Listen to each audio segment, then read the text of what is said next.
Oke, bismillahirrahmanirrahim. Assalamualaikum warahmatullahi wabarakatuh. Perkenalkan, saya Fitri Nawangsari dari Kria Tekstil dan Fashion 2019 Telkom University.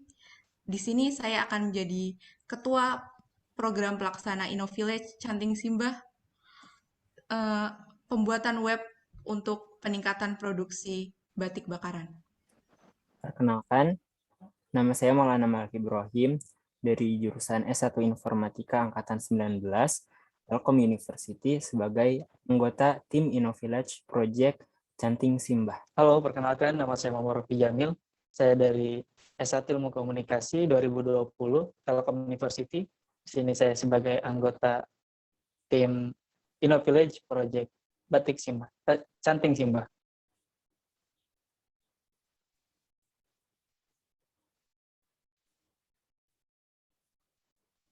Mohon maaf, Fitri bisa di-unmute. Behind the story of Canting Simbah. Pandemi COVID-19 mempengaruhi segala aspek kehidupan kita, termasuk juga industri fashion. Batik, salah satu produk fashion yang populer di Indonesia, mau tidak mau juga ikut terdampak. Menurut Asosiasi Pengrajin Batik Indonesia, perajin batik di Indonesia pada awalnya berjumlah 151.656 orang.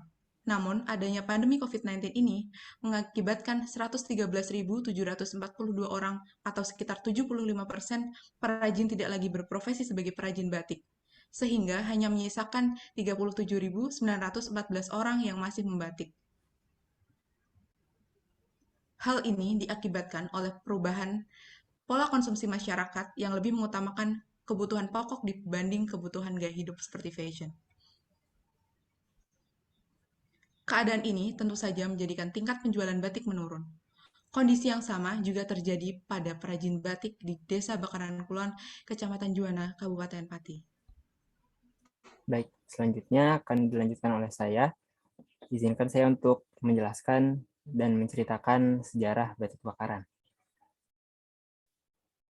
Batik bakaran adalah salah satu kerajinan batik tertua yang ada di Indonesia. Keberadaannya bahkan telah ada sejak akhir Kerajaan Majapahit atau sekitar 600 tahun yang lalu. Sungguh disayangkan, jika kondisi pandemi ini dibiarkan berlarut, maka keberadaan batik bakaran akan punah. Masalah lain yang dapat mengancam masyarakat Bakaran Kulon adalah perajin yang telah terbiasa menggunakan pewarna kimia dalam produksi batiknya. Jika kita hanya berfokus untuk meningkatkan produksi, maka akan menjadi bumerang bagi lingkungan dan kesehatan masyarakatnya, dan tidak hanya di Desa Bakaran saja, namun sampai berdampak pada wilayah utara Provinsi Jawa Tengah.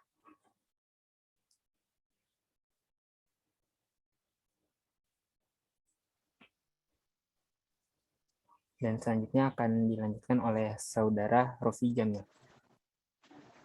Baik, jika wanita di Desa Bakaran biasa bermata pencaharian sebagai pembatik,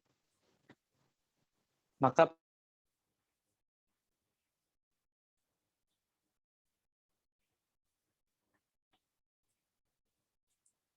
Mohon maaf, Rofi, sepertinya tombol mute-nya terpencet.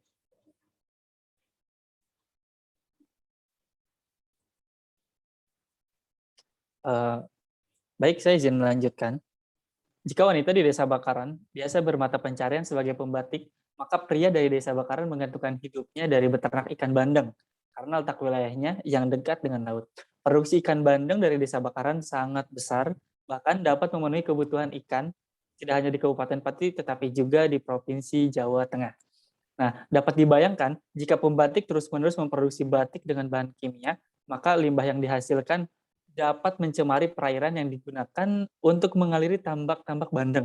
Tentu saja, tidak hanya lingkungan sekitar yang terdampak, kualitas bandeng juga akan menurun karena bersifat karsinogenik atau dapat menyebabkan kanker bagi siapa saja yang mengkonsumsinya. Nah, kami menghadirkan beberapa solusi. Yang pertama, kami menghadirkan solusi untuk para pengrajin batik, para pembatik, ataupun para produsen yang selanjutnya menjadi UMKM, pelaku UMKM, yaitu dengan pembuatan web.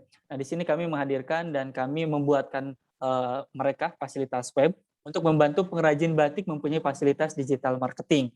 Dan tidak hanya itu, kami juga memberikan solusi kepada para pembatik dan juga yang sekaligus menjadi pelaku UMKM untuk melatih para pembatik tersebut digital marketing. Ya, memberikan ilmu tentang digital marketing dan juga pelatihan penggunaan webnya. Dan yang solusi yang selanjutnya adalah pelatihan produk ramah lingkungan. Nah, hal ini sejalan juga dengan permasalahan yang tadi, di mana ketika yang sebelumnya dari warna daripada untuk membatik, yaitu menggunakan warna kimia yang nantinya bakal merusak juga dan juga membahayakan khususnya para ke tambak bandeng, dan yang selanjutnya membahayakan para konsumennya. Di sini kami juga menghadirkan solusi untuk pelatihan produk ramah lingkungan, yaitu pelatihan pewarna alam dan packaging ramah lingkungan.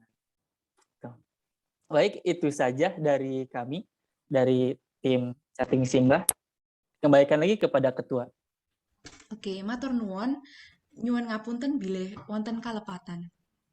Wassalamualaikum warahmatullahi wabarakatuh.